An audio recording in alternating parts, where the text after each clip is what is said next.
Alam mo ba na may isang bayan sa Batanes na nagbabayad ng upa sa mga engkanto? Simula pa nung unang panahon, hindi ito kwentong barbero. Nasa opisyal na records ng munisipyo ang budget allocation para sa mga supernatural rent payments na ito. Totoong pera, totoong dokumento. Bawat buwan ginagawa nila ang elaborate na rituals. Inilalagay nila ang mga handog sa mga designated na lugar.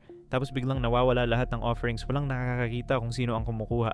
Pero ang mas nakakatakot, kapag hindi sila nagko-comply sa tribute system, nagbabago ang weather patterns ng buong bayan. Biglang umuulan ng malakas. Minsan naman sobrang init, parang may nagko-control ng kalikasan.